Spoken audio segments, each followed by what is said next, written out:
It was really, really sad. What's going on with you? Hi, everybody. Welcome to the April 2nd special board meeting of Chico Unified School District Board of Trustees. Appreciate y'all being here.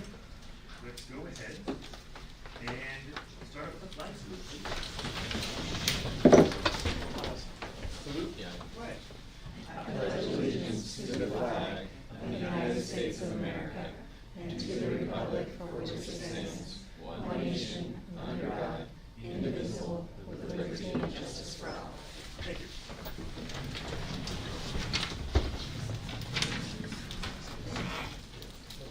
We are going to jump right into business and look at the consent calendar. Does anyone want to pull an item off the consent calendar? Are there any? I don't see any. All right, in that case, do we have a motion for the consent calendar? I'll make a motion to approve. Second. All right, we have a motion by member Olson, a second by member Hayes. In terms of discussion, I just want to say that I did notice there was a musical theater for middle school class on that, which is super exciting. I'm really excited to see that play out. Any other discussion?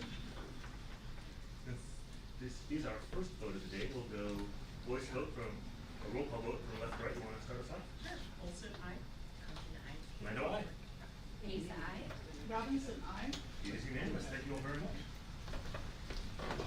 All right, we are on to the main business of the day, I suspect, which is the board workshop on student attendance and the impacts thereof on budget and programs. So, thank you for having us tonight, and thank you for the input prior to the meeting. We'll put these slides together. I will be presenting tonight along with Jen McCall, our coordinator of student information, Jacqueline Kruger, who you know, David McKay from Bidwell, principal of Bidwell, and Champaign, principal at Citrus. They were kind enough to come out and stay late at the district office, so thank you. All right, so we're going to talk about student attendance in general, as well as the impacts of attendance on budget and therefore programs. So, there we go. Perfect. First of all, some facts. These come from Attendance Works, which is a private organization aimed at providing information to school districts, especially on attendance. And we use them quite a bit for some of their documentation. Right. It comes as no surprise to the board. We've talked about this in prior meetings, but the pandemic increased chronic absenteeism very, very significantly. So 14.7 million students nationwide were chronically absent. So that's absent 10% or more of the school year. Poor attendance can influence reading proficiency. You know, we strive to get all kids reading by the end of 3rd grade at least. If they're not at school, it's harder for that reading to sink in and for them to continue to develop. By 6th grade, we see chronic absenteeism as a leading indicator that a student will drop out of high school prior to graduating. Yes? Can I ask a clarifying question? Of the 14.7 million, is that like K through 6, K through 8? That should be K through 12. K through 12. Make it if it's nationwide. Okay. And one more question, how is an absence defined? Is it like they're not there the whole day, they're there for part of the day, or how do we define it? Or that would be an all-day absence. all-day absence, okay. Okay, nice. So this is research regarding that chronic absenteeism mark of 10% of the school. And really that's only 18 days for our kids, and it will negatively affect academic performance, obviously. Like the first slide, or the draft version of this slide was, if kids aren't at school, they're not learning. They're not learning the academics that we need to socialize. So, one of the things that I thought was interesting in the presentation, and I know you may be getting to it, was just the idea that that's 2 absences a month, which doesn't sound like very much, right? I mean, as a parent or as a student, it doesn't sound like very much, but that's all it is. And, you know, obviously you're missing more than that, but, I was like, I hadn't thought about that before. Even as a classroom teacher, I hadn't thought about it. It's I was less, like, it's less than people picture. yes, it's like that kid you're seeing most of the time. In your class, you're seeing them a lot. And so I was kind of stunned by that. And I think it's an important thing to bring to the public's attention. Yeah, absolutely, thank you. I'd like to back up just a bit about a statement that was made just a second ago about what constitutes an absence. Once upon a time, we had a there were issues about the definition of absent. Is it truly all periods now? Yes. Okay, because it wasn't really settled for a period of time. Yes, they are here for any portion of the day, we receive ADA for that. Oh, okay, so you just said the opposite of what I was thinking, so thank you. So moving on down the slide, you can see students living in communities with higher poverty are 4 times more likely to be chronically absent due to reasons beyond their control, listed up there. And we'll talk more about how we tackle that a little later in the presentation. Attendance Works is saying attendance improves when schools engage students and parents in positive ways, and when schools provide mentors for chronically absent students. So this comes down when we talk about engaging students. That was the major focus of our Tier 1 instructional topic that we went over all year long with our secondary staffs. We're always trying to engage parents, and you'll hear more about that as we get into the staff that's involved in attendance. With that, I'm good. Another thing triggered a thought. When we talk about what impacts positive change, you mentioned mentoring. We don't mean that the mentoring has to be just because of absences, but any Right. mentoring contact with the student works. I like the fact that you're shaking your head, yes, because Yeah.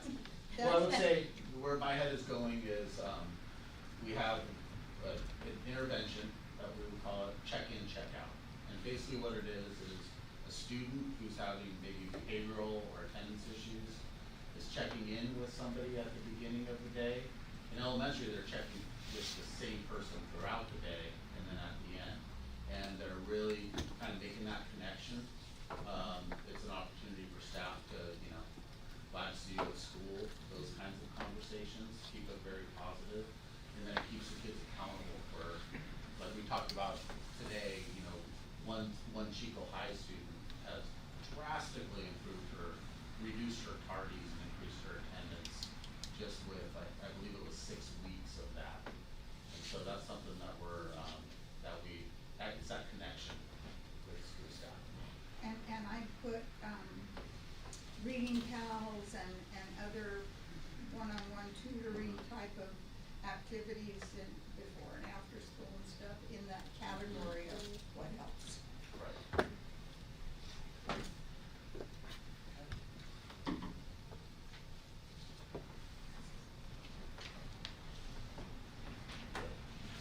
All right, so we're gonna go ahead and talk about attendance rate and the funding that comes from that, chronic absenteeism measures over the years, and then the state reporting process for attendance data. So this slide is showing you guys the historical attendance percentage over the last 6 years. And our LCAP goal for the district is 95.5%. We hit that goal in 1920, but once COVID happened, we hit below that, but we have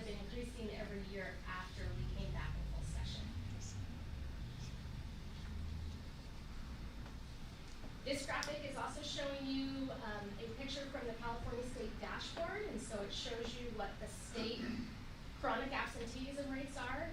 And our highlight here is that Chico Unified has remained under the state goal this entire time. So we have done better than the state average.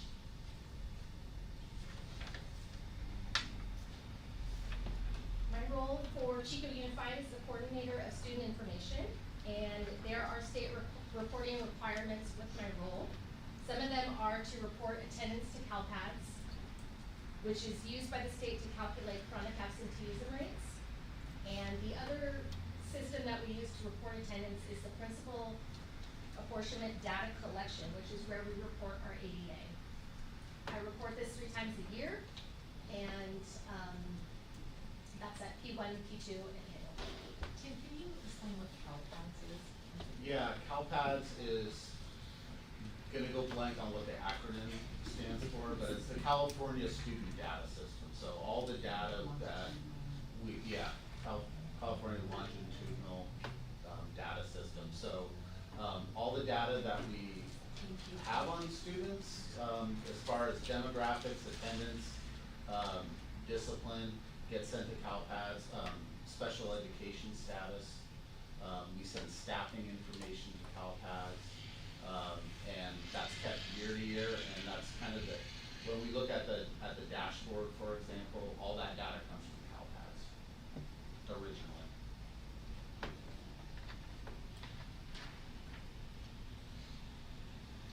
Yeah, California Longitudinal Pupil Achievement Data System, CalPADS. All right, thank you. You're welcome.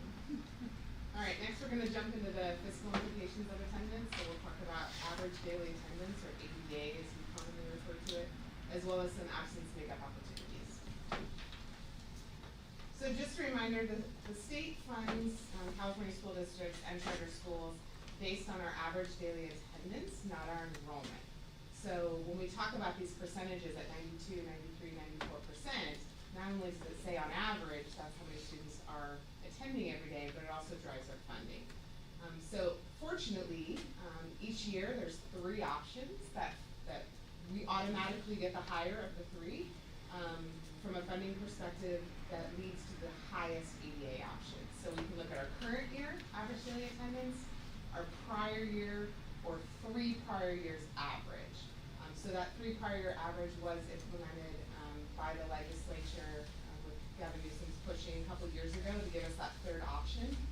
Because of kind of post-COVID, as you saw earlier, the percentages were significantly lower.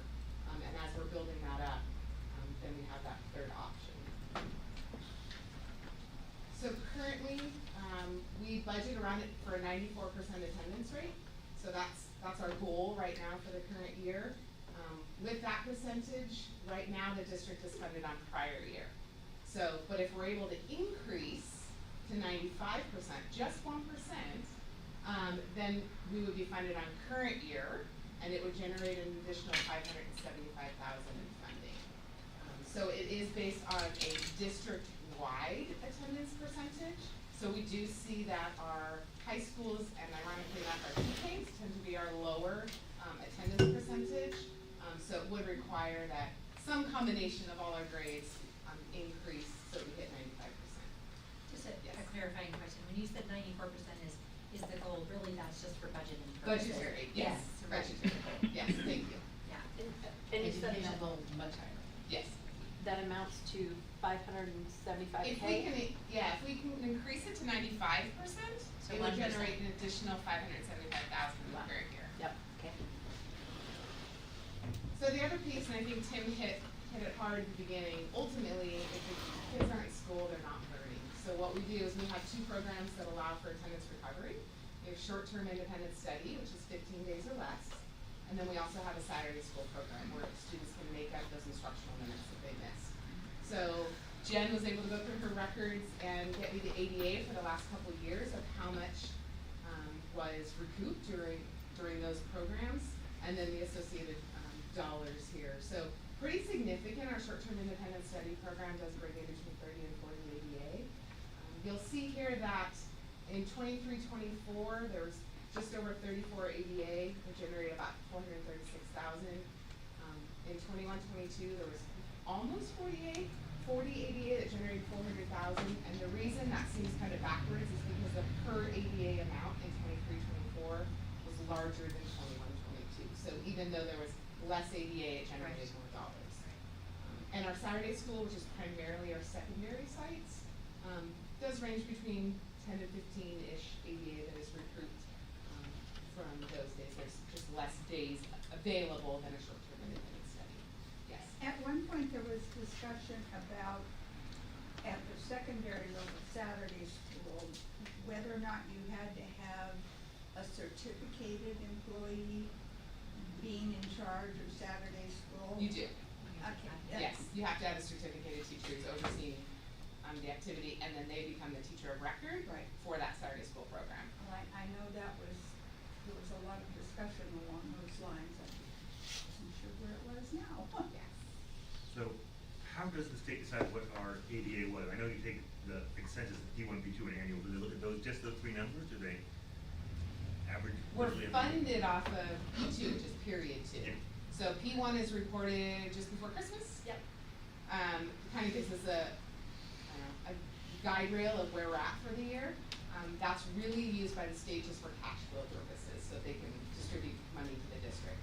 P2 is where the district is funded, when we talk about these dollars, And yeah. I know it's a little bit in the weeds, but the reporting for P2, is that like an average of every day leading up to that point? Is it just a snapshot of one day in the district? What is? It's literally every day. Every day. Okay, every day up to that point. Yep. Awesome, thank you.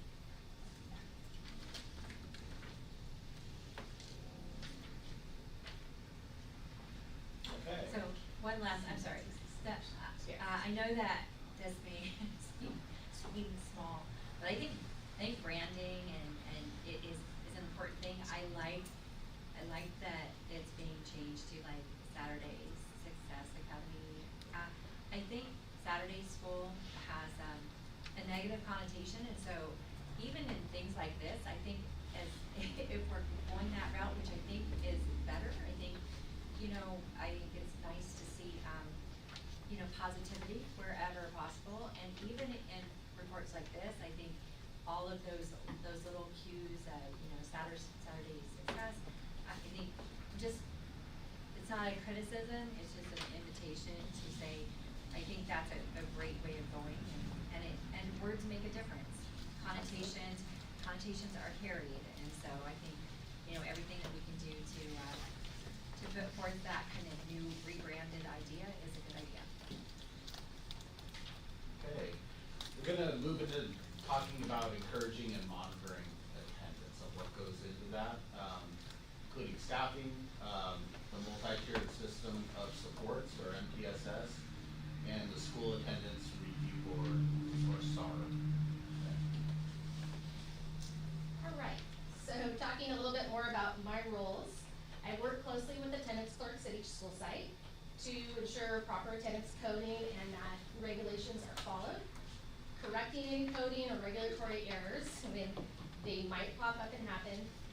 Training people who are new to the position and communicating any changes to the attendance processes and ensuring compliance. We meet several times throughout the year to discuss best practices and any challenges that might come up. I'm excited, Are we still audited to the degree that we used to be, where you could have your fingers smashed with a razor or a ruler if you didn't get it right? we are audited very closely every single year. Yeah. Our auditors ask for phone logs, to prove that the parent called in on a particular date to say that their student wasn't gonna be in attendance. So, because it drives a large percentage of our funding, our auditors are asked to kind of really get down to the minutia to ensure that the students legitimately were in class or were not in attendance that day. Is that auditing done by a state organization, or is that when we're responsible for bringing a third party in for? We bring in a third party, yeah, HMNS is who we've used the last couple of years. They're a local firm here in Chico. And I just know, again, from my classroom experience, like, there'll be times when a student only showed up to my class, right? Mine was the only class they showed up to, and I get things from my attendants saying, were they really there? And I'm like, Yes. absolutely they were here, they logged in, I mean, I can show you that they were here. I don't know what happened to them the rest of the day, but they were here. And so I know that they're, like, I Our know auditors will ask for Hey, those emails from teachers. yeah, and also that I have to sign, that I'm not lying, that they were there, you know, I'm putting my credential on the line saying, yeah, I'm not making this up just to get the school ADA, so. I'm excited to talk about a new campaign we have here at the district called our Attendance Succeed campaign. We started it about 2 years ago, and it's comprised of Erica Smith, Christy Bankson, and myself. Our team has been creating new attendance materials, which you guys can see behind me, and cups at your chairs. We've been creating lots of positive messaging for the school sites to use, for social media, for our websites. We put a lot of emphasis on, we're so glad to see you, we're happy you're here, you know, after absences or tardies. So that is our focus. We've been printing materials and coming up with different incentives. The picture in the middle is, we attended the TK kindergarten registration fair. We were there to distribute materials. We were there to talk to parents. We're coming up with lots of different FAQs for parents that, you know, sometimes after working here for a long time, or if you don't have kids, you don't think is maybe a question that parents legitimately have, but we're coming up with lots of that kind of stuff.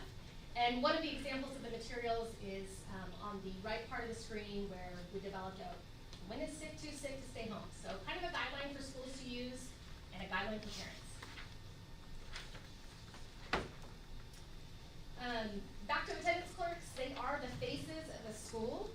They are every day building relationships with families and students and encouraging good attendance. They are busy welcoming students back from absences, answering the phones, making the phone calls to parents after there's absences, talking with students, developing, like I said, those close relationships. They also have to do the record keeping, so they're responsible for reconciling the daily attendance. They work with school intervention teams to help improve attendance. And as you can see, the staffing, there's one attendance clerk per elementary and junior high site. There are 3 at the high schools. And targeted case managers are another staff position that comes into play a lot when we talk about encouraging attendance. Much like the attendance clerks, their job is, and they do it very well, is developing relationships with families and students and encouraging attendance, amongst other things. But both of these groups, when you talk to them, their heart's in it, like they are pretty driven to get kids to school. They're welcoming parents into the school community as targeted case managers. They're bilingual. They're making contact with families for a variety of reasons, not just attendance. And they're working with families to remove barriers of getting to school. So they might provide bikes, bus passes, just kind of general guidance. They're out visiting homes at times, and they're connecting families to community organizations. So they do a lot for us, and they're a huge benefit to Chico Unified. It's not some, targeted case managers are not in every district necessarily, but they are, the attendance clerks are really like the point person with attendance, and targeted case managers can help with that. So. There's the chart I wanted you to explain. Yes. So, we've mentioned the multi-tiered system of supports prior in this presentation. We've talked to the board a lot about it over the recent past.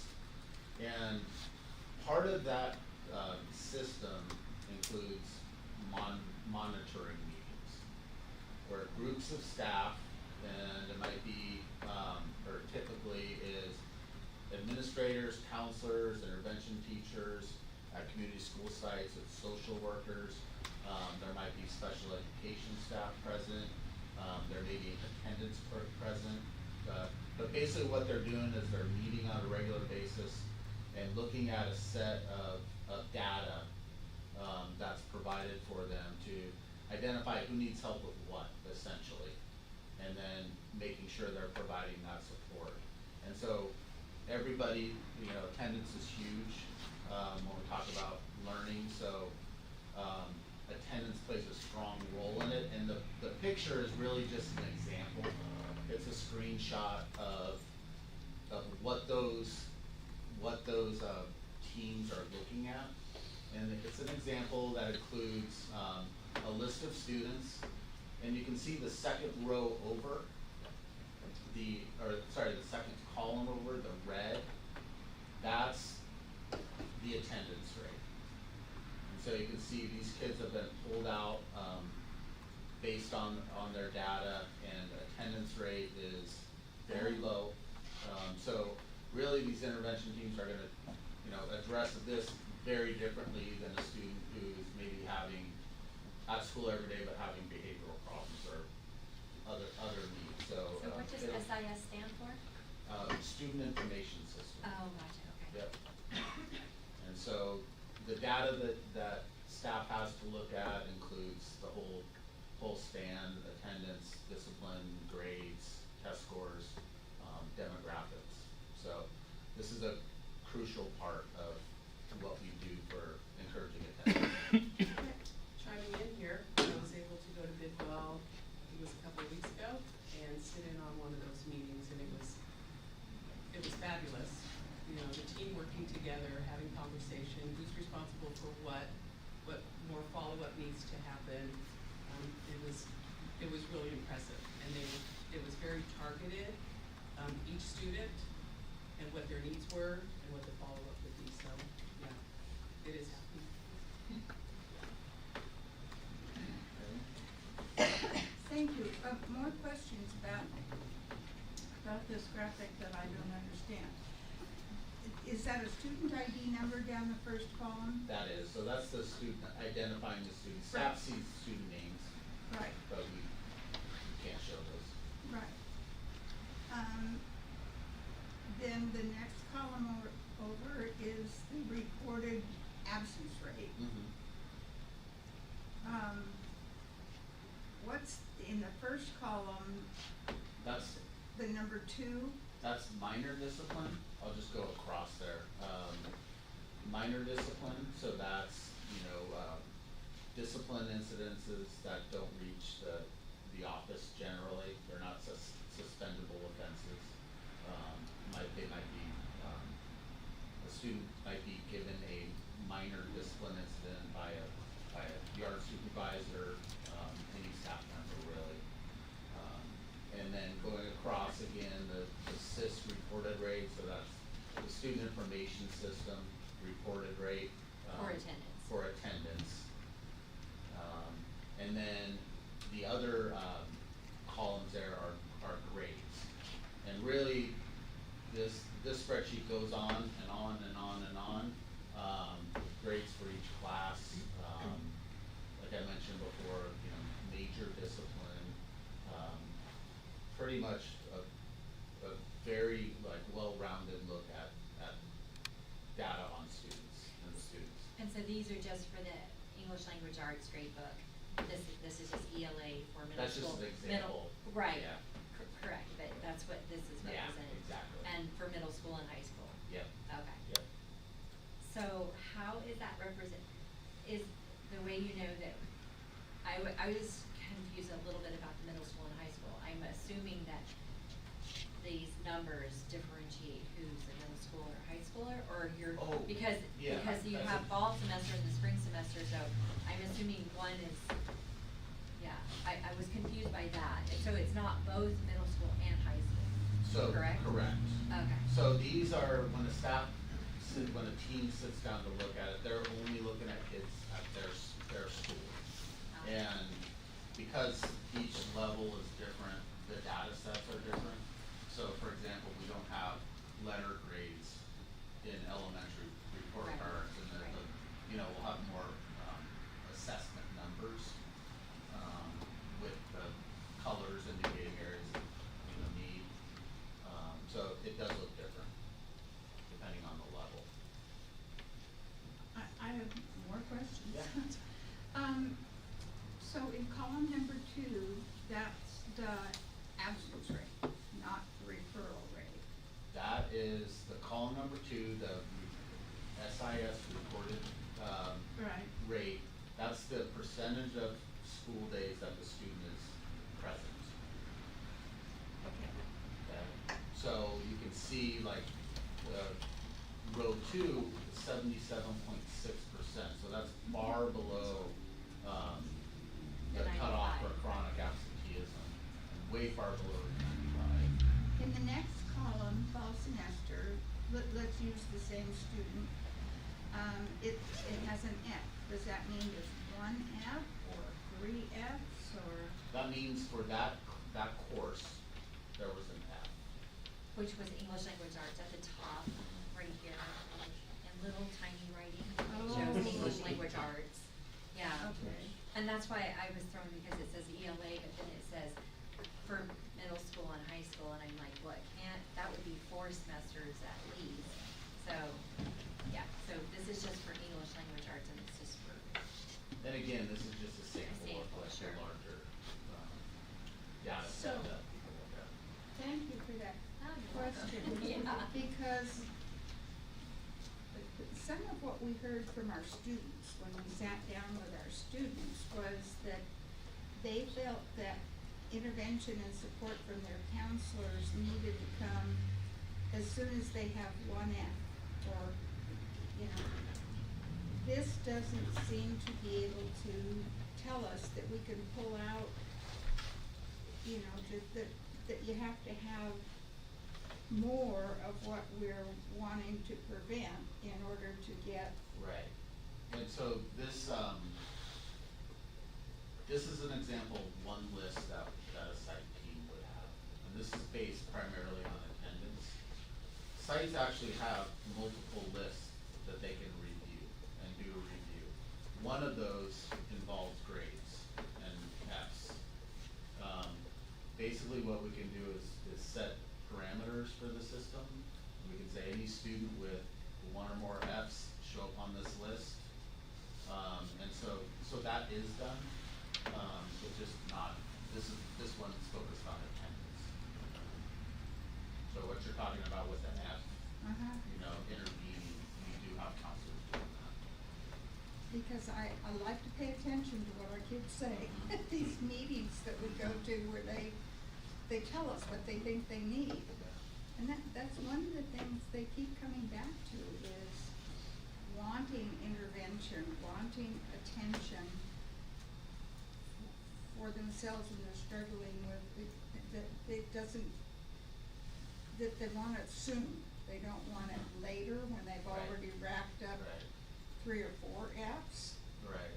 But you can set your targets in that database so that you can pull those. Yep. Here's my next question. When you do that, do you get a manageable number? The manageable number piece, there is times where we adjust the thresholds that we're looking Right. at times, just to make it a manageable number, cause showing the staff a list of kids that they can't talk to anyway, cause they don't, you know, it's not a manageable number, it's not a good use of time. Okay, I'm gonna come back to that particular issue because my experience is that it depends on where in the grading period you're taking that temperature. So I would want to really focus on not letting kids get past that there's too many to deal with point. Right, right, and I think our counseling staff, Pedro can chime in, or Mr. McKay, our counseling staff keeps tabs on grades, and their intent, they wanna intervene, just like you said, as early as possible. So they are combing through data, and really, like, we've been talking about MTSS for like the last handful of years, but they've been doing that for forever, pretty much. It's like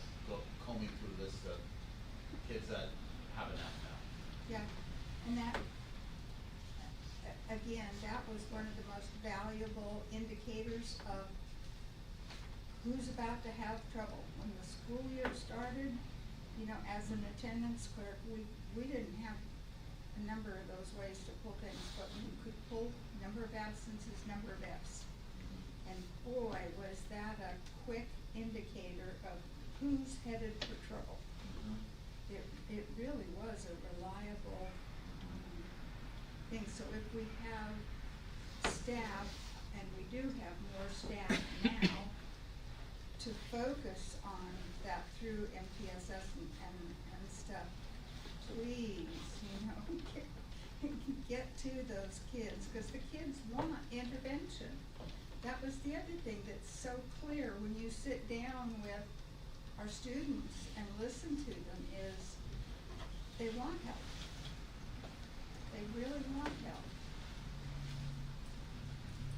I'll just attest that, my time at PD, the counselors absolutely reached out to those kids the minute they saw even one F or even a D, and called the kids in, made a plan, followed up, followed through, gave them the supports that they needed. So I do know that is happening, and it is a priority. Yeah. And that's on top of the work that the teacher is doing Yeah. as well. Yes. Teachers are that first line of Yeah. communication when we see a student struggling. And that was also part of the message that came through loud and clear yesterday when we met with junior high students, was how closely they feel their teachers are paying attention. It was, you know, they said it to us a number of times, was our teachers care, they are paying attention, they are, you know, getting to us and saying, is everything okay, what can I do to help? That, yeah, our kids want our attention. Okay, so for more severe attendance issues, the school attendance review board is a route, that I'll describe right now, called SAR. So after receiving 3 truancy letters and meeting with school administration, so 3 truancy letters are, we send, attendance letters home every week. And so by the time, some, family or one of their students, receives 3 and met with the school administrator, they may turn to a SARB hearing as the next step. There's cases where that doesn't happen, where that conversation with the administrator, might, a plan might come out of that, okay, we're gonna test it out for a while, and then we're going to, meet again perhaps. It's not an automatic, thing where students go to the SARB hearing, because we kind of exhaust all resources and, you know, strategies to get them. But there is cases where kids do end up going to a SARB hearing. And those are, attended by the student, parents, their parents or guardians, site staff, district staff, and community agencies at times. Currently, So I'm gonna, yeah. I just wanna make sure, so the truancy letters are triggered by an unexcused absence, right? And any unexcused absence, they get one at the end of the week? They get one, I can't say when they get it, I mean- it's usually by Friday, yeah. Yeah, so if they have Yeah. one if they have an unexcused absence on that week, typically the end of that same week, they'll get the absence letter for the truancy letter. It's actually, they get generated on Tuesday the following week, they'll Tuesday. capture any Okay. prior absences. Gotcha, thank you. Just to clarify, is that, a truancy from one period, or is that a truancy for the entire day? There's a little, difference depending on the school site and how they're set up, but for all elementaries, of course, are just all-day attendance, so the all-day attendance. The junior highs, I believe, are also just on the all-day, so if they're missing all 6 periods, then they'll get the unexcused absence in the all-day, and that's what the letter will kick off of. And I believe all dead in the high schools will count period absences. I guess, this might trigger kind of my next question, and I guess this is, how does chronic tardies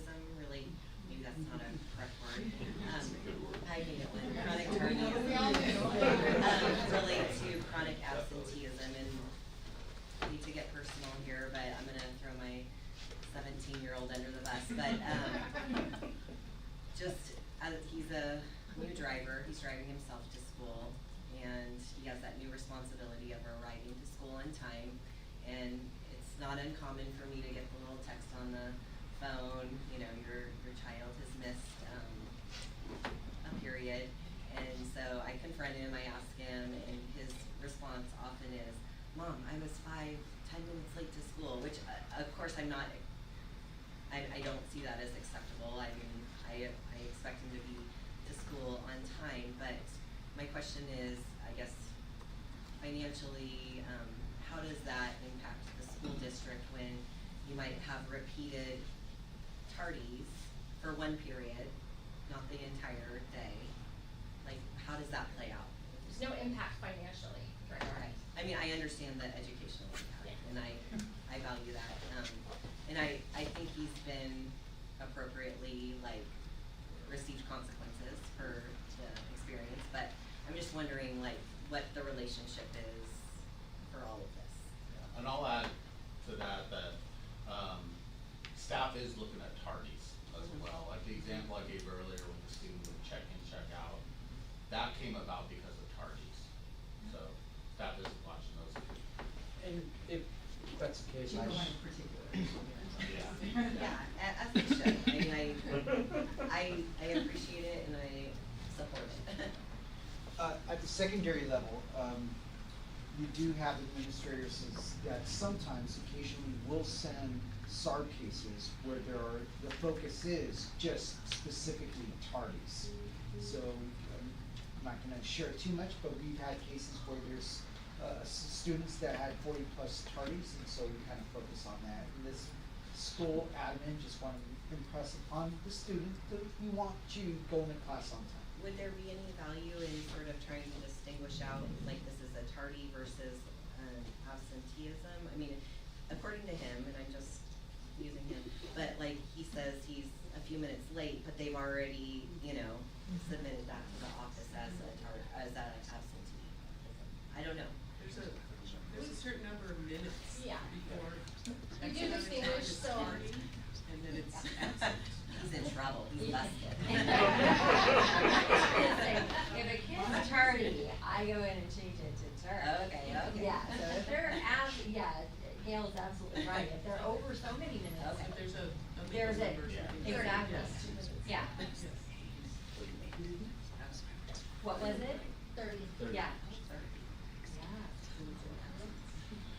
Okay, so. I didn't know what it was. Right. Sorry.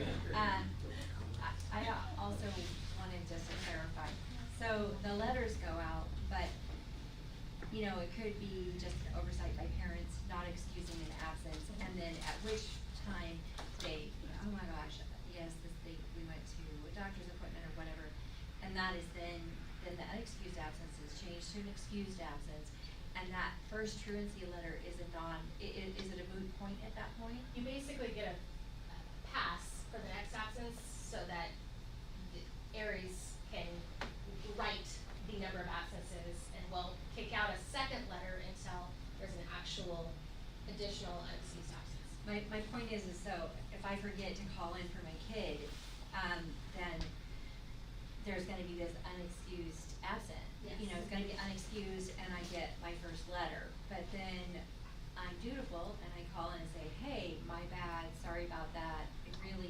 Should have been an excused absence, totally my fault, not my kid's fault.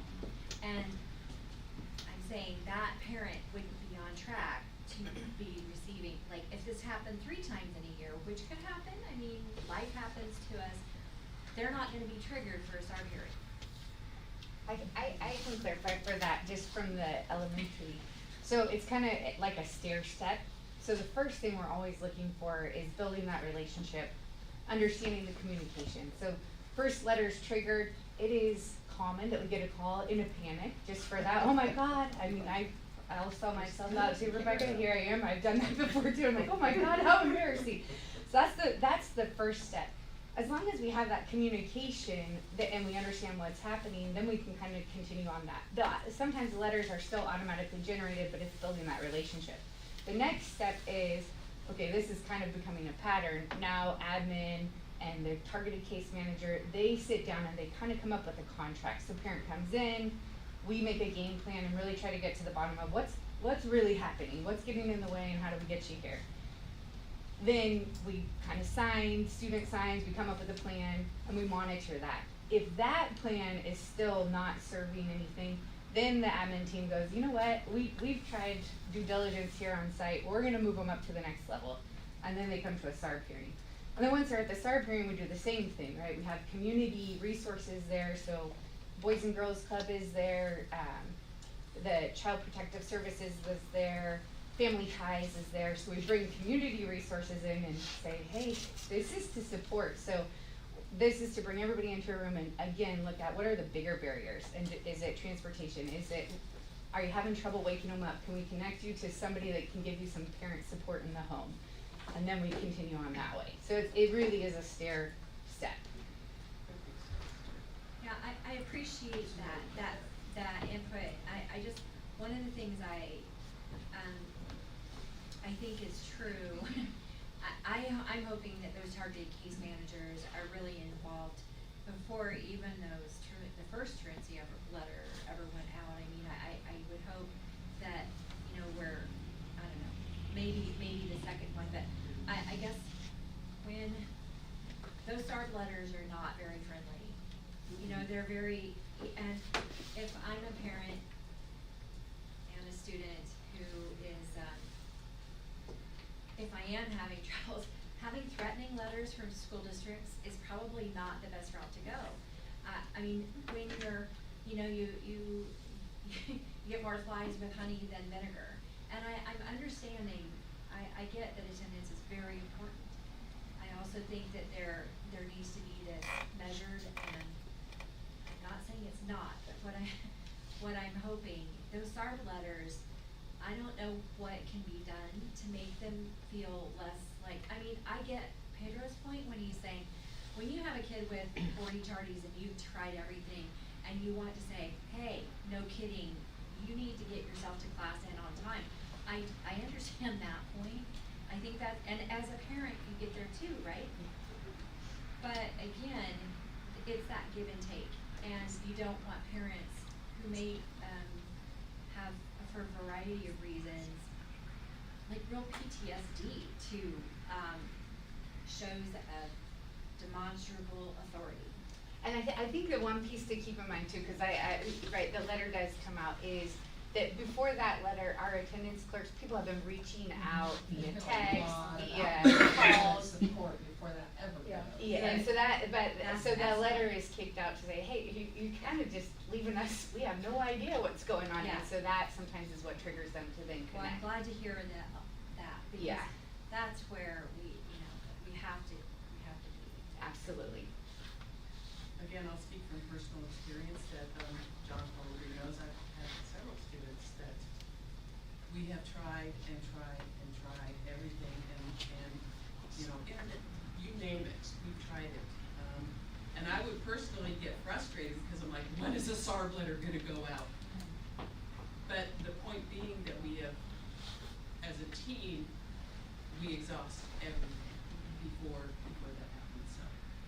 And at a certain point, it is the law, and that's all due diligence to make sure Sure. that they know it is the law you need to be in school. So we Right. don't wanna be getting held accountable for not Absolutely not. following through. So Absolutely. it's a fine line, but I can say these guys do an amazing amount of outreach, and if the parents are working with us, that's what we want.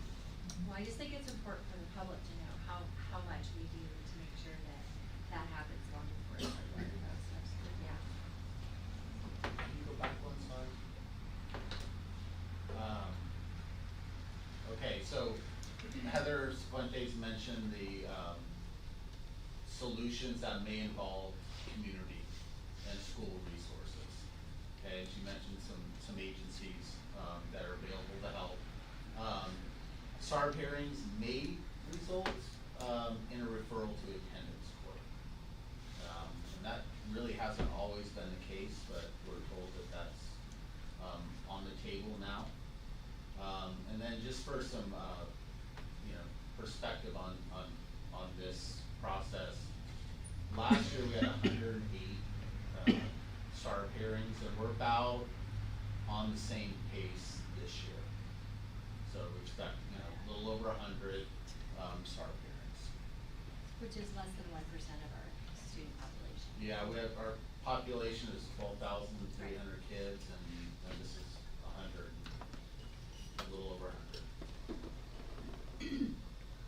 I'm gonna jump in with a follow-up to what you Yeah. just said and remind all of us that even at that rate, one absence is still one absence. And if you think about everything that goes on in the classroom, in a unit or a class, in a senior high setting, that's a lot of information to be missed.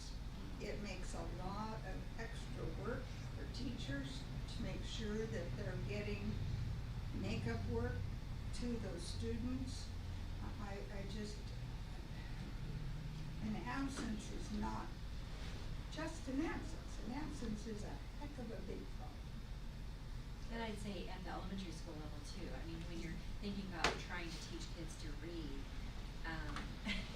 it's tremendously important to not be missing direct instruction with something that takes direct instruction.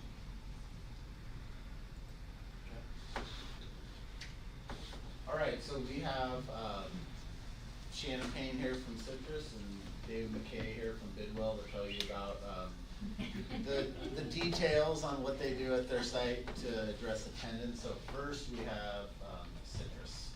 I just wanted to note that B comes before C.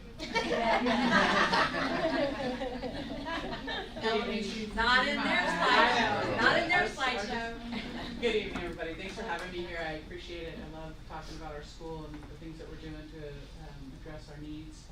Attendance is super important at elementary, as you mentioned, and we've done a lot of mind shift changing around how we try to create community with our families and get them in so much to the minute level of, like, we changed our tardy slips to just say, we're glad you're here today, instead of tardy.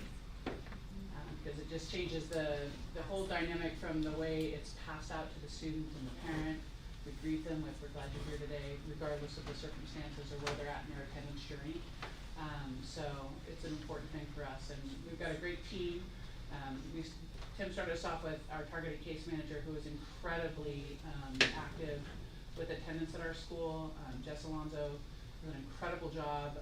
She sends letters. She just sent me a proof letter to go home prior to this 4-day spring travel break that we have, and so she sends out letters to remind them of the importance of attendance, but also to remind them of important upcoming dates, so that there's sometimes in the elementary world confusion, like a lot of people thought we had Monday off for Cesar Chavez Day, and we didn't.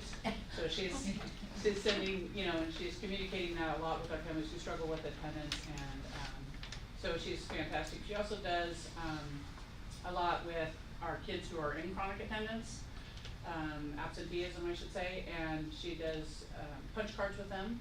They meet with her personally, so that whole mentor idea that you were talking about a little bit earlier in this presentation is alive and well inside of our school, and she does a lot of that direct connection with our social worker and our counselor.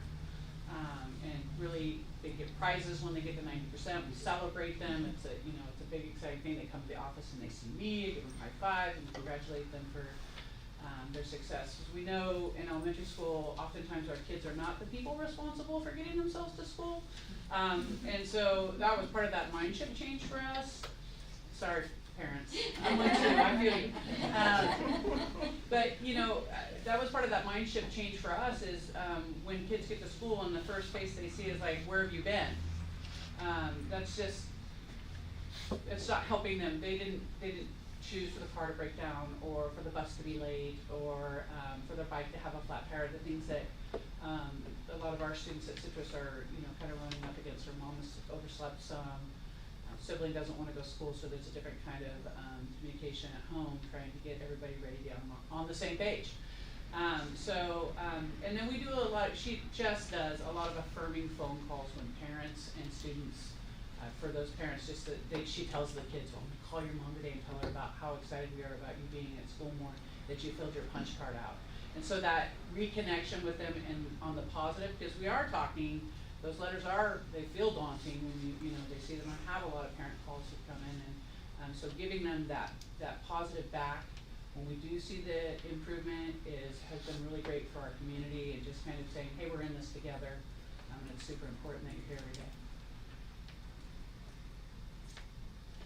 And then school-wide, we do the Ironman trophy. In fact, we do an Ironman on Friday. We have a school-wide assembly every Friday morning. And during that time, we celebrate our Ironman and academic and athletic achievements and all these things. But once a month, we do Ironman, and they get, this month, they're getting, the 2 winning classes are getting popcorn parties. So we try to give them a little something. Sometimes it's pencils, sometimes they get power paws, which is our school currency. And so the highest attendance, we celebrate them, and they get a cool thing that says this class is awesome, a banner, and they hang it out in front. They're super proud, and kids come running back with the Ironman. You know, it's a thing. And then our targeted case manager and social worker are making daily phone calls to those high-risk families that we're super concerned about. And we identify those families through our wellness team. And so that wellness team meets bi-monthly. In order to, our attendance clerk will communicate with us those families that she's most concerned about, also does that personally with me as things kind of come up that are unexpected. But then we do have that group of families that we're really tracking and targeting with our resources through the wellness team, and we discuss that and then disperse information to them, home visits, rides to school. I've driven several students to school for many weeks in order to get them, to where they need to be when families are having some sorts of different difficulties, and so do my targeted case manager and social worker. So, and then we continue to monitor them and intervene when it's necessary. But we've had some great success. It's been, as part of being at community school, been amazing to have a social worker with that next layer of understanding of how we can connect services to our families. And that wellness team has we have a special education educator inside of that, myself, our social worker, targeted case manager, counselor, our attendance clerk, and it's been really a game changer for us. So, good times. Yeah, you're doing great, thanks. Thank you. Thank you. Trumpets. You're You're on. best, buddy. Damn. It's all about second. Thank you for inviting us to be here on behalf of Billwood Junior High School. We've had Monica Murguia, our targeted case manager, just tracking down kids for years now, and Alicia Leonard in our front office, monitoring attendance, making communication phone calls. We've been doing that for a while. This is the first year, on top of all those efforts, that I feel like we really made a concerted effort to try to improve attendance.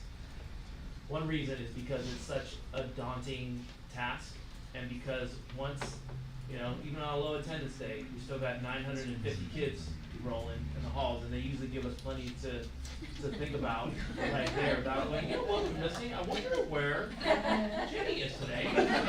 9 people to go figure out, so it's just, I know that sounds bad, but it's hard, as we're aware of it, and the kids right in front of us, that's just the reality of it. And so, I was taking a look at our attendance, and I was wondering, I wonder what it would take to improve our attendance by 0.5%. I know we probably need to go up by 1%. What would it take at Bidwell to go up 0.5%? 0.5% over the course of a year equals 900 individual decisions to go to school more than last year. 900 decisions. We ain't covering that with Saturday Success Academy or any other way that we polish that up, or short-term independent study.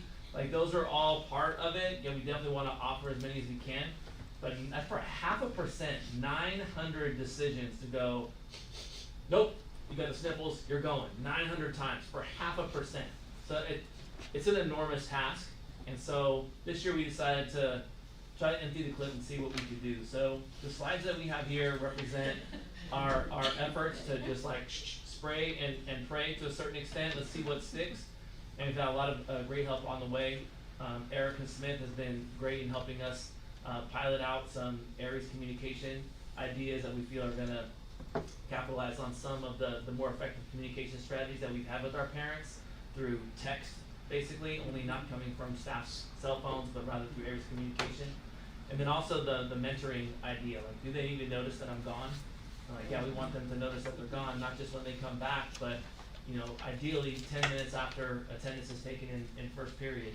So all that takes time and energy and a certain amount of bandwidth. So with that in mind, this year we rebranded our Saturday Success Academy from Saturday School. You got 4 cell phone violations, you're going to Saturday School. Like, what if I don't go to Saturday School? We'll give you 2 Saturdays. Next Saturday school isn't for 6 weeks from now. But mark your calendar. You know, like, it just, the whole thing was like, really? It just didn't make a whole lot of sense. So we decided to try to rebrand it to be a positive thing where it actually has nothing to do with discipline, and it has to do with helping your student to get more connected to school and to have some dedicated time with a certificated staff member to get some work done. It's gonna feel good. It's gonna feel, your kid wants to get their grades up, and you can see right there in your Aries profile what the missing assignments are. No, we don't expect you to sit down and do math or history or whatever with them. It's great if you can, but we realize that's not possible for everybody. If you can get them there 8 to 12, they're gonna get so much done during that time. They're gonna feel a lot better, and it will effectively erase a full day's absence, so that when they look at their profile page, if their attendance is going to go up, and that's gonna make the kids feel better. So it's not just about a statistic, and we even said, well, it's certainly not about money. And I realize it's probably, you know, we look at 12,000 kids, of course there's a monetary factor to it, but at Bidwell, you know, when we have 95% of the kids every day showing up, okay, we got the money, like that's fine, we have a decent amount of money coming in. We're really talking about helping each and every student overcome whatever obstacles in their way to get to school every day. Once they're here, they're gonna feel better. They're gonna be glad that they're here. Junior high is all about your friends. They're getting, you know, they still love their teachers, and they're gonna feel better when they get here. A lot of times, it's just working through that kind of crisis moment in the morning. So to try to help wrap our minds around why some of those 900 folks, assuming positive intent, may make that decision to stay home, we asked some students, we asked some parents, and one of the trends that we came up with was, you know, we had COVID, and it was, don't come to school at all, you're even thinking about being sick. And then it was, well, if you got the sniffles, yeah, probably not. And then the next year it was like, no, you're good. If you're just like, that's the thing, you're coming. And so you can kind of see the number going down. And I think right now, the brutal facts are, I think some kids and parents have kind of fallen into an avoidance situation where, oh, I don't feel good. Well, what does that mean? They could be anxious about any number of things. Peer conflict at school, falling behind, you know, I think that's the biggest one. Speaking from personal experience, you kind of find yourself in this hole. But we can't help that kid if, you know, everybody's buying into, oh, I guess he's sick. Like, no, he's not. He's avoiding the situation. Let's get him here, and then it's not just business as usual. We can plug him in to different supports on campus to try to bridge that gap. So see, look, you got here, even at 10 o'clock. That's way better than not getting here at all. You got here at 11 o'clock. That's way better than not getting here at all. Now we can wrap our arms around you and tackle this situation, which at Bidwell, you're talking at about 220 kids out of over 1,000 who fall into that 91% and lower rate. And so even with the rebranding of the, hey, come to Saturday Success Academy, we were still getting like 7 to 8 students a Saturday school session. So in January, we decided to run a monthly query on Aries, 91% or lower. The idea being that we want to catch those kids who are close to dipping below that 90%, and then a bunch of kids that are in that 88 to 90% range that is a Saturday Success Academy problem or a short-term independent study problem. So what we did was regular messaging to try to change the culture. If it's a culture like, oh, I'm gonna let my kids stay home because of whatever, like we're gonna, you know, assume positive intent with our parents and really start changing that culture, which is gonna take multiple years to get them to bring their kid at some point, trusting that we have a plan in place for kids who need it. And so part of that was the adopt a student list. So that 91% and lower goes out to all staff, and we invite staff members to sign up to adopt a kid, just one kid. And preferably it's in your first or second period class. If they're not here, make a note. And then this is where the Aries communication comes in. Maybe you send that parent a text through Aries communication. We're also working, again, this is probably going to be something for next year, where with the parent's permission, you have the student's cell phone number on there, and you can Aries communication the student and the parent. So the parent thinks their kid's at school. Now they know that they're not, and they can text the parent, go, hey, you gotta gotta get there. I don't care if it's 11 o'clock. That's way better than not getting there at all. Also, sometimes just calling the parent, letting them know at junior high that their kid's not there. We notice their kid's not there. Oh yeah, they're sick or what have you. And then of course when they come back and they are there, we invite those staff members to check in and mentor those students to make them feel even more connected to the school. It really is about strengthening their connection to the school in a positive way. That's gonna make them wanna come more and get out of that avoidance cycle. So since January, we've gone from about 240 kids on that list to, as of April 1st, about 220. And so if we reported today, we would be about 3% lower than last year. Last year we were about over 19%. This year we're about 16%. We got 60 students that are in the 88 to 90% attendance range. So if they didn't miss any more attendance between now and April 15th, our reporting period, and then if they have 15 absences, they went to Saturday Success Academy. If we had all 60, I know that's pie in the sky, but if they're watching on TV, come on, man. They got a special invitation to the Saturday Success Academy. Do us all. I know that's going to do it. If those 60 all took care of business and got over that 90%, it would be a 10%. So now you're looking at pre-COVID numbers, which is really what we're trying to get back to, and then let's keep working from there. Let's look at that next chunk of kids. Part of that is a short-term independent study agreement where it's a conundrum, because how easy do you want to make it, if I'm thinking like a classroom teacher, to miss my class? Like, oh, don't go to the hard class and write the essays and take the test, just do the packet. I'm oversimplifying it. Well, obviously we don't want to make it easy for folks to opt out, but we also want to honor that there's circumstances beyond the kid's control, including when dad gets a vacation. You know, and if you're a kid, great, man, you're to Hawaii. You know, that's awesome. As a family, we want to support you in doing that. Hopefully it's not, 20 times a year, but we realize that's definitely not the kids' problem. So how do we make it as easy as possible to strengthen that kid's connection to the school while they're gone and when they come back? And so we're revamping the short-term independent study agreement so that number one, the packet work reflects the essential skills that we as a Bidwell staff want our students to be able to get more practice doing. So it's not just some arbitrary stuff, but it's legitimate stuff. Now, if they miss the waves in motion lab or the end of the math chapter test, they're still gonna have to retake that. That's fine. But coming back with that work done takes care of all that other, the little assignments, the day-to-day things, and it keeps, more importantly, I think, it keeps the kids' skin in the game. One thing that we looked at when we were talking with students during our primetime academies and talking to some parents is that they're sick, or they had to go out of town for a family emergency, 3, 4, 5 days kind of stacked up. So we reached out to them and asked if they would be interested in signing a preemptive short-term independent study agreement, because the board policy ed code says you can sign a master agreement at any time in the school year, not just, oh, hey, we're going out of town next week for 10 days. Can we get a short-term? Oh, we can't do that because we didn't give our teachers enough notice. Like, oh, okay, well, what do? We get the preemptive agreement going on, and that way the kid knows, the parent knows they already have it, and when that kicks in, they can do that short-term work, bring it when they turn in, when they come back.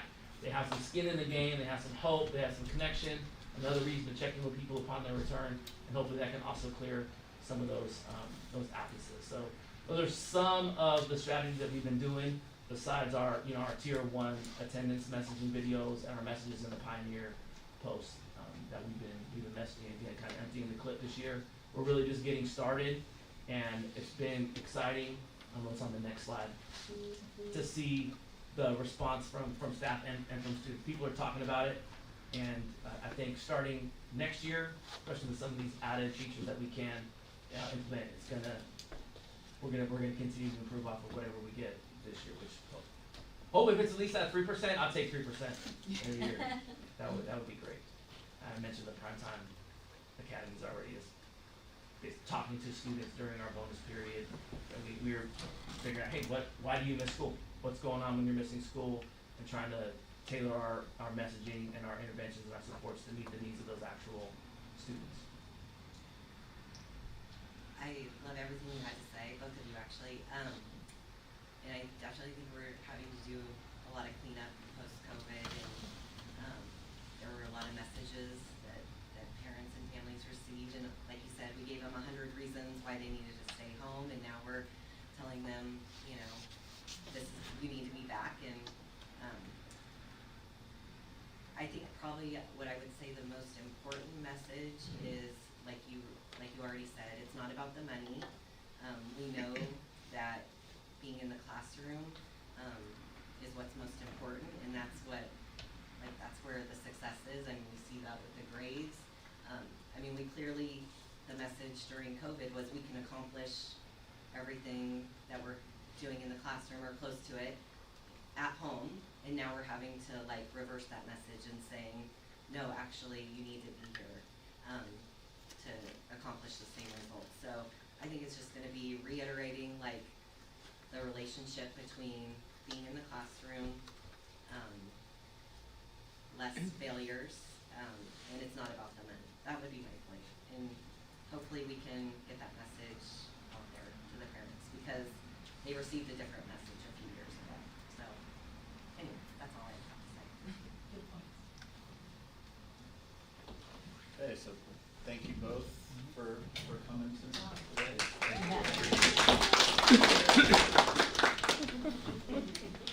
And that's what we have for you. So is there any questions or anything before we move on? I just wanna make a comment, that the overall arching is the building of relationships. And that's so important, because when we were out with COVID and I was a teacher at that time, you just needed to keep that connection with kids. And yeah, there were academics, but we couldn't do everything we needed to do, but we needed to keep that connection, which was really difficult. And so continuing to keep that connection and build those relationships. And we heard, was that just yesterday we were here? Yeah, you know, every kid, this was the sign. How many of you have a relationship with a teacher that you feel like or an adult on campus you feel like you can go and talk to about things that might be going on in your life? Every single one of them. So thank you for just continuing to build those relationships. That's number one. I'd like to throw in a kudo to staff, the proverbial all of you. Our people are working really, really hard to do what's right and best and nurturing and supporting for all of our kids. And if we don't remember that and continue to say to our staff, we recognize you, we appreciate you, we know the impact you're having, thank you, shame on us. Yeah, I mean, success isn't possible without, everyone pitching in. And, it does take a village to raise a child, and I think that's what is really important. And I love seeing targeted case managers and more social workers and just more resources, because, we have some families that have lots of resources and we have other families that don't. And I think it's really important to, to acknowledge that. And then also in response to, in response to what happened during COVID, you don't know what you don't know. And this is, you just we funnel along the best we can with the absolute best intentions. And did everything go, hindsight's always 20/20. But I think even then we were caring deeply about our kids and our families, and trying. I know that like Gail, being teaching your kids through Google Meet it's very limiting, and teachers had to have this incredible learning curve for technology, and it's like I didn't know what Google Classroom was before COVID. It had existed before COVID. I hadn't used it, and then all of a sudden you're having to learn technology and do things. And so I think it is, we've had a tough time, but I think we're just making those steps in the right direction. I wanted to add something that I didn't bring up. When we talk about mentorship, Chico High School has the Chico High Heroes program, which it's a CTE program that is dedicated for teachers young people in high school who think education might be the path they're on. And currently Citrus hosts 19 of those students. I just told Tammy Taylor, who does an amazing job with that program, give them all to us. We want them all. We want every one of them. And so we have little desks outside of every one of our classrooms, and there are some of our kids that we're having some attendance wins with, where we're trying to, they're doing more than just attendance, I assure you, but they're building relationship. They go out and mentor these young students, and what is really powerful about that connectivity is that some of these kids look like our kids. They're just a little older, and they're so positive. They come in their Chico High School Heroes jerseys, and they connect with our students who are struggling in a lot of different ways. It could be academically, it could be behaviorally, it could be attendance-wise, and we're connecting these students, and they are doing an outstanding job of connecting students to school. And what is so powerful is they're just not far away from them in age, so that connectivity is real, like a big brother or a big sister coming on campus. And so I neglected to say that, as I haven't spoken in front of you all before, and I think I just kind of was rambling through my brain, but big shout out to Chico High School, the CTE program, and Tammy Taylor, and the work that those students are doing at Citrus with our kiddos. That's awesome. Thank you. Thanks. Before we let you go, when is the P2 reporting date? I will be reporting in May. Early May, okay. Look forward to seeing that data. That's exciting. Anything else for staff, you guys? Thank you guys. Thank you guys. So much for being here. Appreciate it. Good time to hear. Great. Should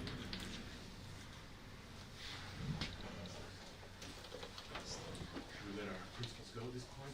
Yes. You guys want to?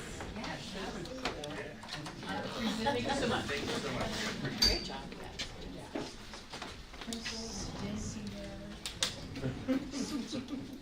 Kelly, if she wants, but you're welcome to stay.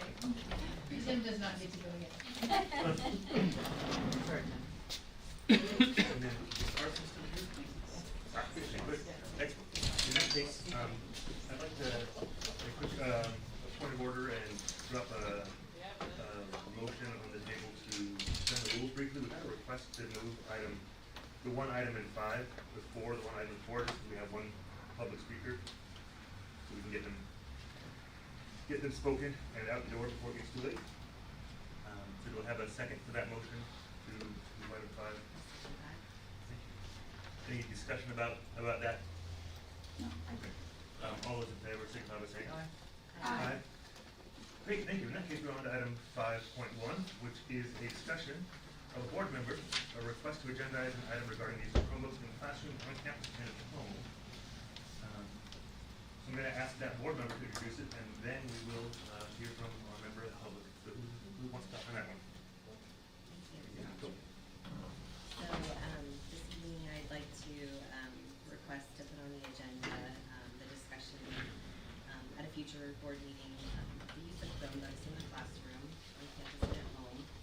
And, this primarily comes from, parents who have approached me, and have asked to meet with me, and I've had the opportunity to speak with several, families who have an increasing, level of concern about the use of Chromebooks and just how they're utilized in the classroom and also in the home setting.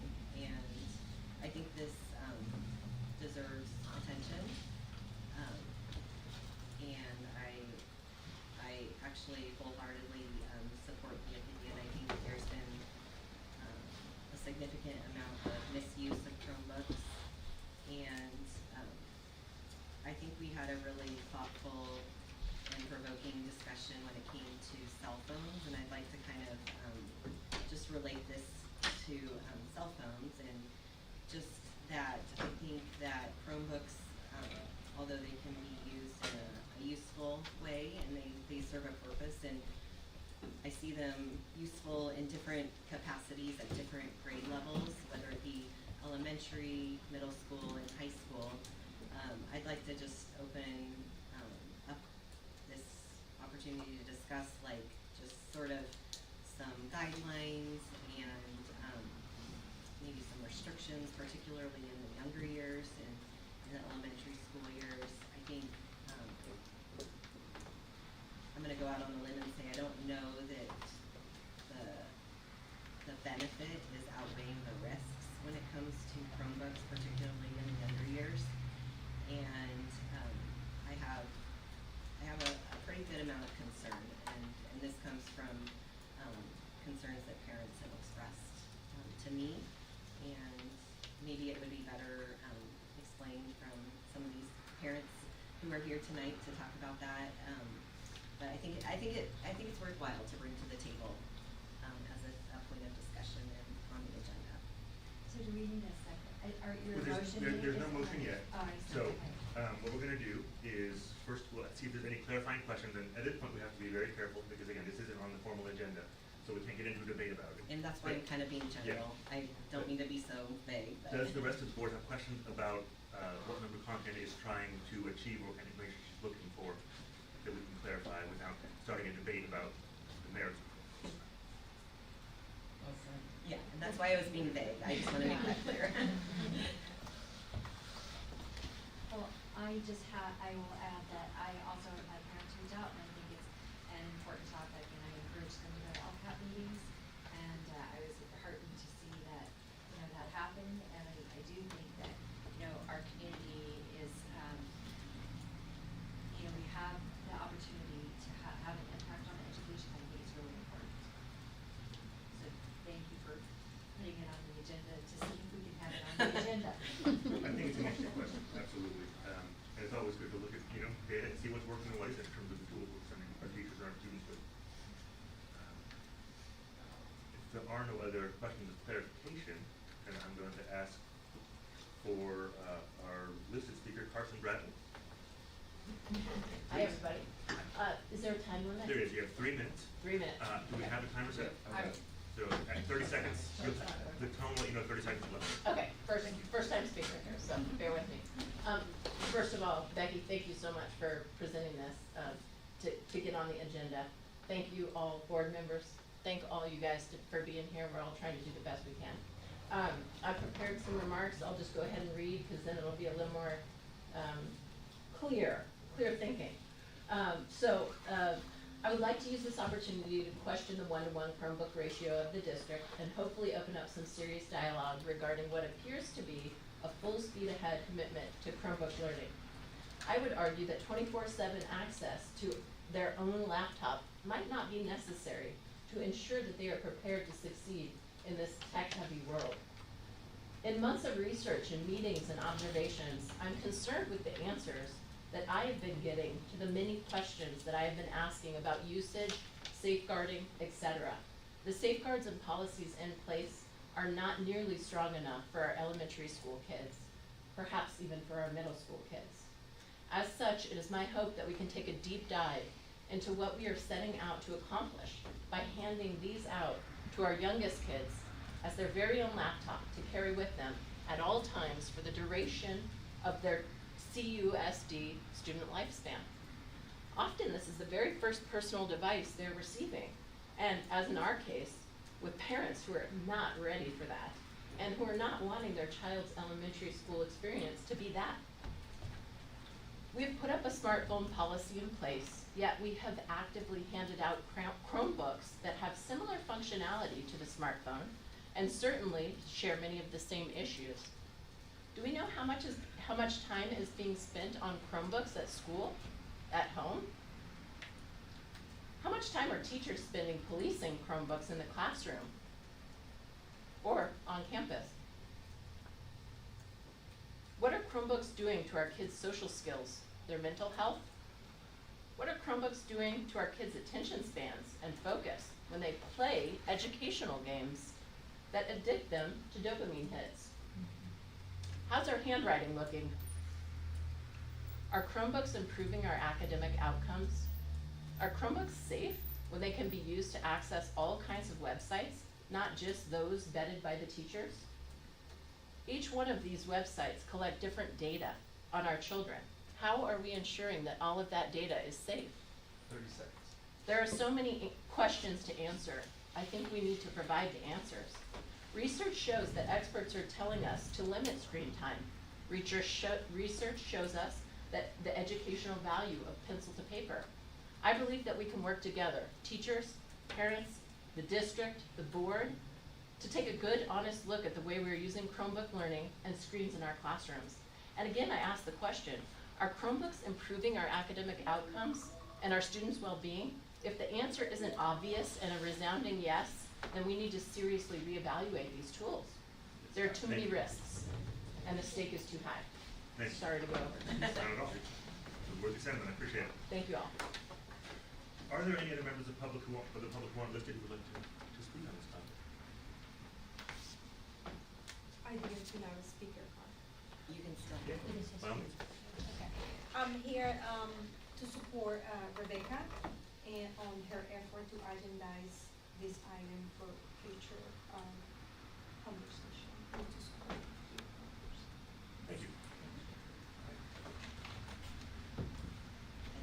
Oh, please, by all means. Danielle Penny, I am also here to encourage that this be agendized so that we can dig in deep and look into this. As somebody who has worked in the classroom and seen how much time that the students spend on the Chromebook, I think it's something we really need to look at.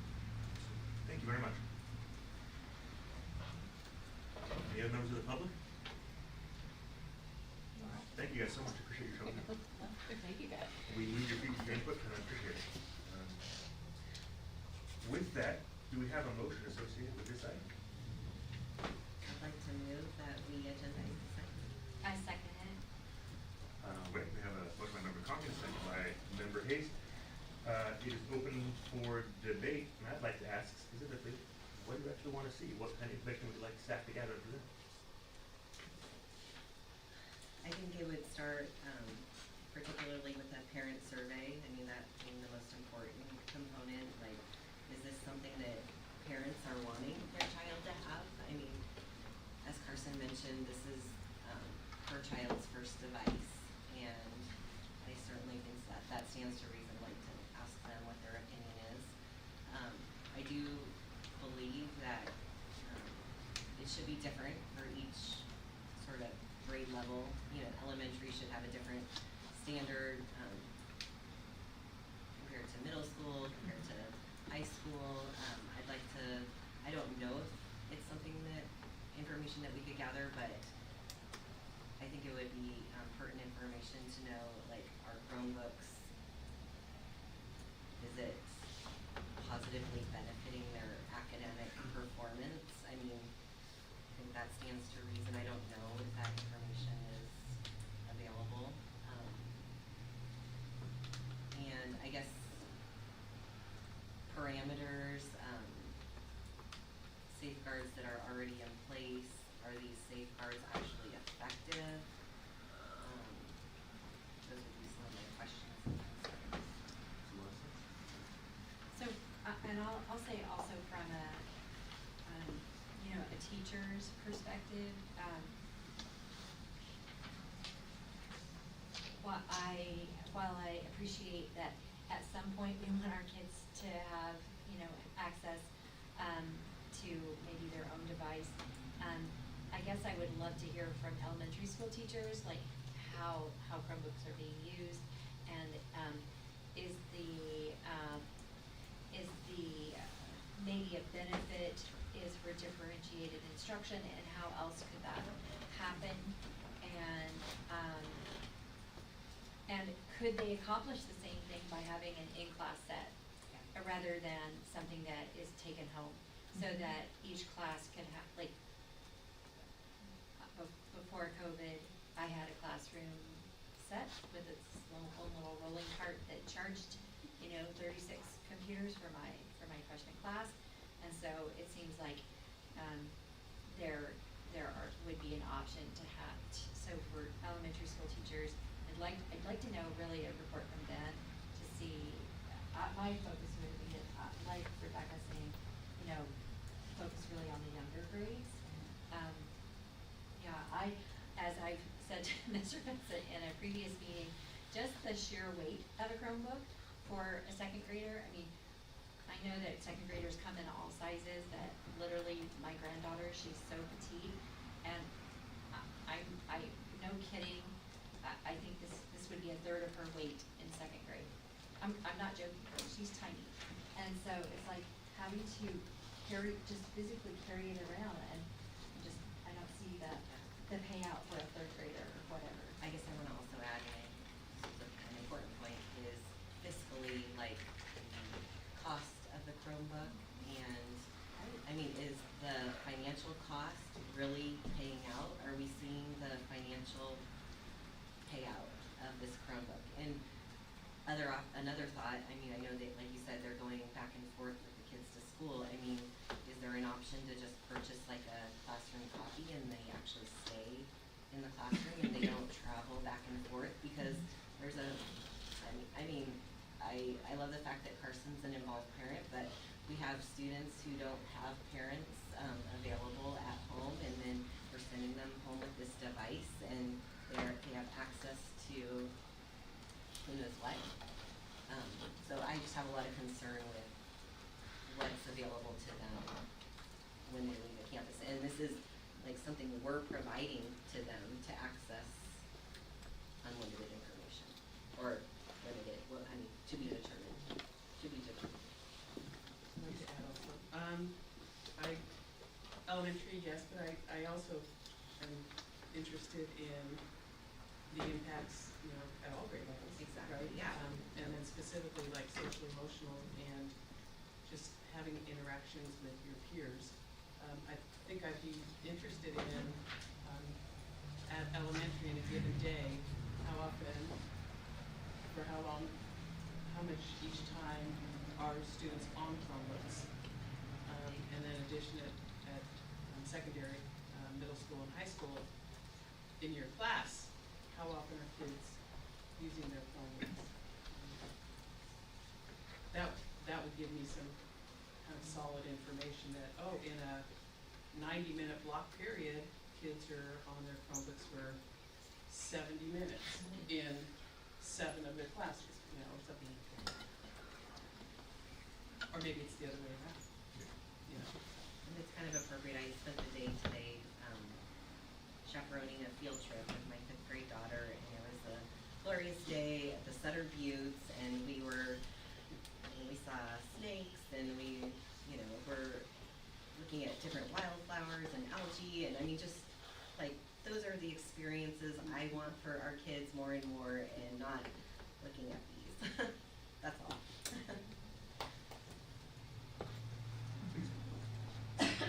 Thank you.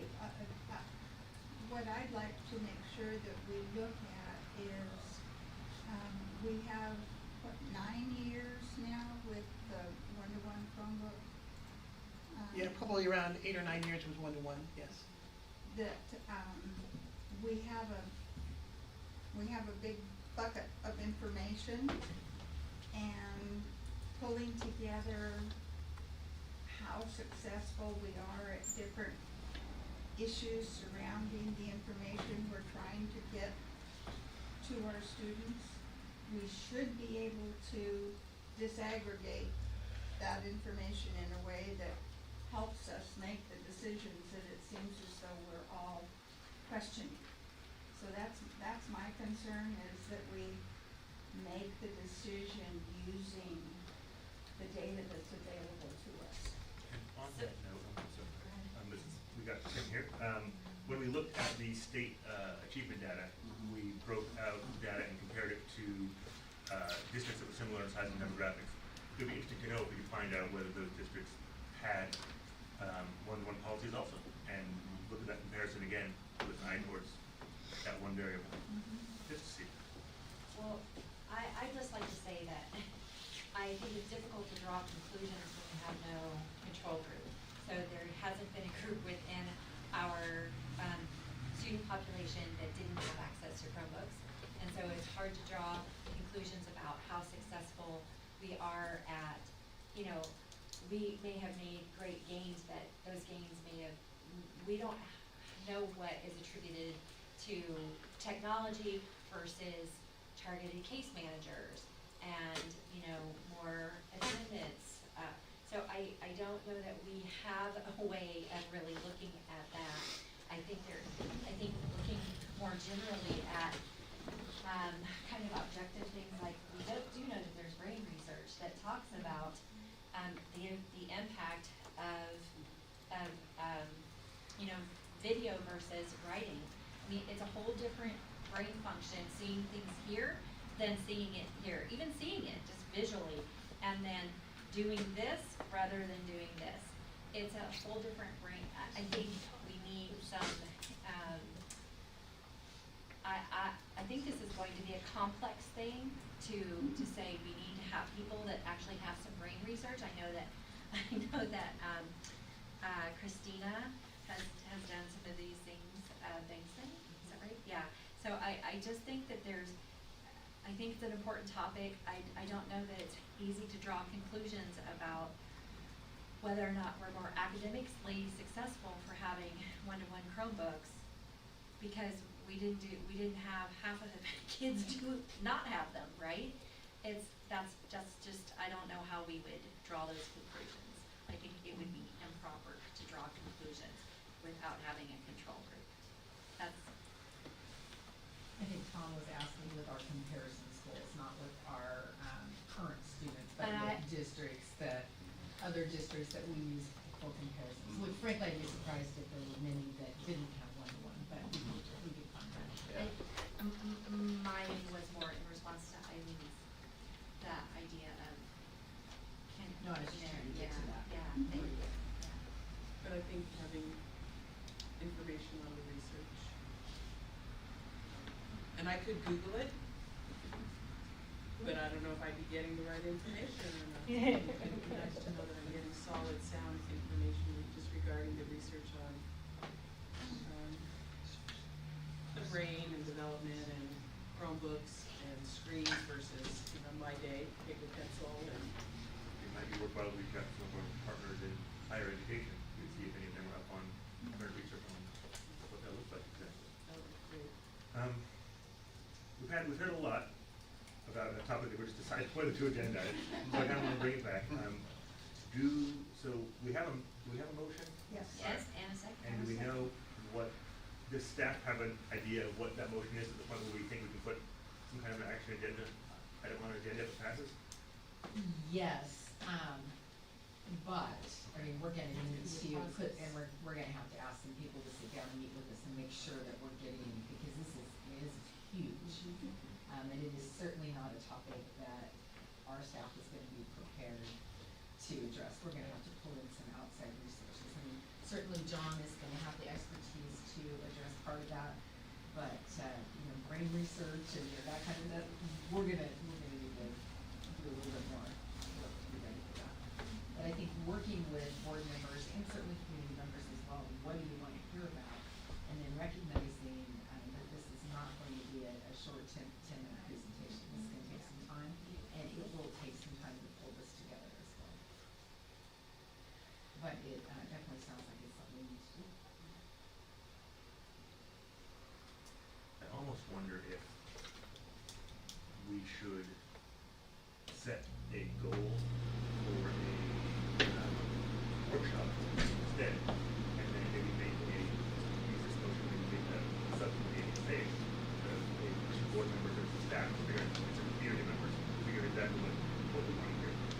So I'd like to offer a substitute motion, that is, I think the more community involvement in this, okay, so, sorry, let me tell you, I'm just trying to get going. I thought it runs away because I don't remember it. I'd like to move as a substitute motion that we create we probably can't even do that because it's action outside just agendizing it. Let's just agendize this for the very next meeting and then we can move back to the process. I'd be fine with that. Yeah. I don't know that we're gonna be ready. I can Well, tell you we will not be ready by the very next But meeting. at the next meeting, we can actually take action outside of just agendizing it, such as to create a subcommittee or to make a specific We can do that. time for it, We can do that workshop. anyway.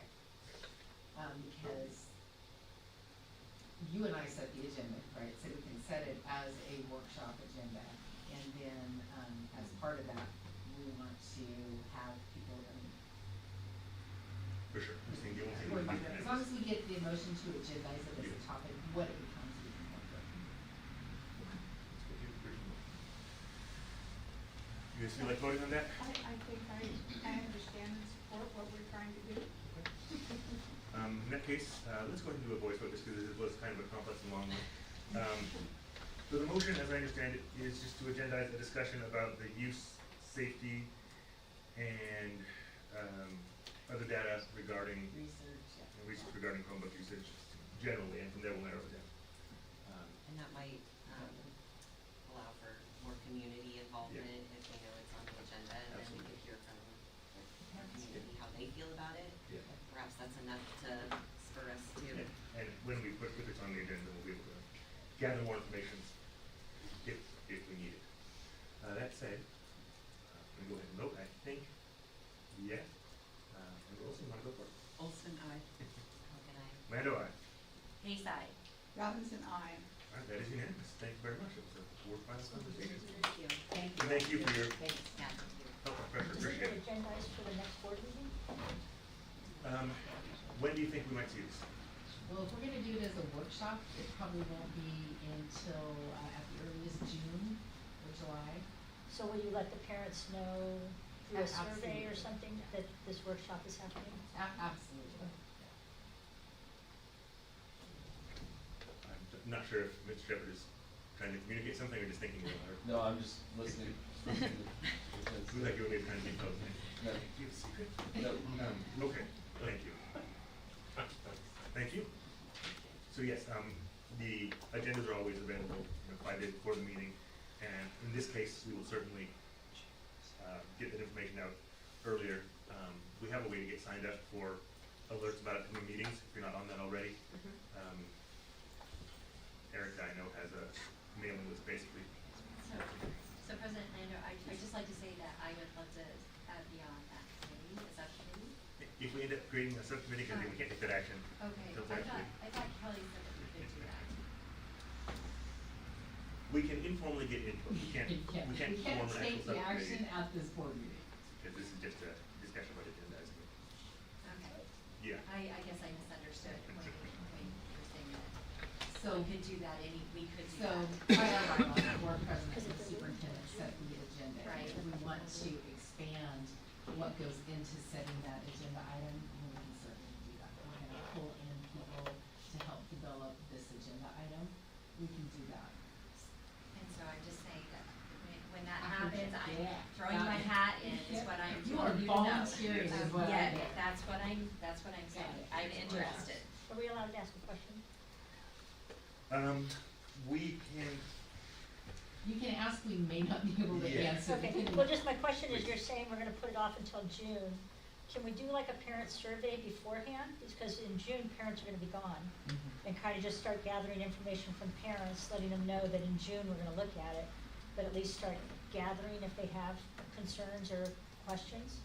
Yeah, and again, I don't know that we know exactly what questions we're going to ask, and that's what I mean, I think this is gonna take some time and some research But I to think see if if you do there's it, other places that are doing things, otherwise it's gonna be a very, very simple, probably not beneficial survey. yeah, I think if you put it out to the parents, whether they have any concerns, because you're looking at doing this in June, that you'll probably get quite a bit of ideas from parents. I'm just concerned, don't wait until June, because for the parents to know that there's a, they can give input, because you won't get much in June. I don't have a And problem. it might even need to be later. No, and I don't have a think problem it with the needs to be workshop in June, I would just ask that the parents could have input before June, for that June meeting. Thank you. So every board meeting, people can bring things to the floor, usually twice, Yeah, correct? on the- So at any time, you can, as Carson did, parents could, if they're interested in this, even before a survey, I mean, you can come and speak to us.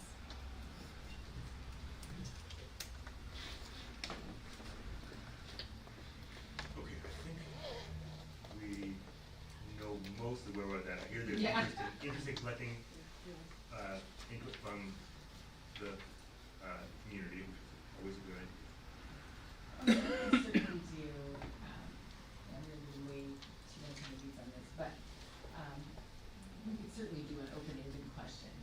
But I think we would be shocked at the lack of input that we get, which has been our issue, but if we don't try, we don't know. Okay. Yeah, thank you very much. And thank you again. Alright, thanks, guys. And with that, we're gonna jump And services container bill? back in time real fast. This is just most of the board members. But we're looking at item 4.1.1. There is a request to change the date of May board meetings. Right now, in May, we have both a regular and a special meeting. Both the superintendent and I have outstanding conflicts with some of those schedules. So, Sure, so, on our May seventh board workshop, we are talking about supporting at-risk students, block schedule and alternative education. So that's the May seventh. Our regular May board meeting on the 21st, really does not have a lot on it. We have just a review of our annual charter school visits, which is typically very short, on our project list, and athletic sustainability update. So it's a pretty short agenda. So I know that I have a conflict with the May workshop. Tom has a work conflict that he can't miss for the regular board meeting. So knowing that we had two short agendas, I wanted to propose that we have a meeting on the 14th, and we treat it as a regular board meeting. We start at 5 o'clock in closed session, we go out at 6, we hear from students, we award staff recognition, we'll do our board workshop, and then we do items that we have from the regular meeting. It would allow us to have one meeting instead of two, and allow for participation from everybody. So just wanted to toss that out there and see what the rest of the board was on that idea. Also knowing May is a crazy month. Do you need a motion? well, so just like everything else, you guys have any questions about what we're asking for right here? No, so Okay. kind of combining Yeah, combine them both. first and the third into the second. Yeah. I like it. And do we have anybody from the public wanna comment about this calendar change? No? All right. In that case, yes, I will go ahead and move. I would like to move that we switch our board calendar so there's only one meeting in May held on the 14th, combining both our regular and workshop agendas. Do we have a second? Yeah. Thank you very much. Second by Member Tonkin. Any debate or other discussion about that one? Seeing none, all those in favor signify by saying aye. Aye. Any opposed? It's unanimous. And along those same lines, can't do much about it right now, but I did have a request from to-be Superintendent Blake that you guys start thinking about, and we'll bring it back in a formally agendized item, about moving the July board meeting to the very last Wednesday in July to give staff a break. And they said, hey, I'm gonna be on the job by that first board meeting in whopping 7 days, so I'm probably not going to be very valuable to anybody at that point. So, in the past, we have not had board meetings in July, and I think it is important this year because it does meet in July, just because you do have someone coming in, that to move that to the very end, would give Erica, who has to be here to put the whole agenda together, a concerted time off in July, and let people have a little bit of flexibility with those first 3 weeks of July, and then hit the road on toward the end. And again, So, this is not on the nothing agenda, is so not we on can't the discuss agenda, it. just something to but think about, we'll put hopefully it on the it ends up agenda for on the a future future. agenda. Yes, thank you. And can we ask you a question? Sure. So I'm just not following, are we doing the same thing where you're saying just have one and have it at the very end? Okay. July is only, Okay. July doesn't have a workshop, so there's only one in July. I see. So think about it, just moving Okay, later. all right. And frankly, for the Moving last it to 4 July years, we 16th? haven't, no, the very last, I'll bring it forward in a formal. Yeah, motion. okay, It was just thank something you. to think about. Okay, thank you. I probably shouldn't have said anything else. I No, know. it's good. Well, it is, but we also want to run foul around that, because it's not on the agenda. Don't want, someone could have been really angry about this idea and wanted to have input while we talked about it. No. So we'll have to bring it forward as an actual agenda item, so that people we really want Greg to show up immediately and come talk about it. Express that. Exactly. In the meantime, I think that's all we got. Yeah. Do I have a motion to move to closed session? So moved. Seconded. All in favor? Aye. Aye. All right, we're done. On to Okay. close. Thank you, guys.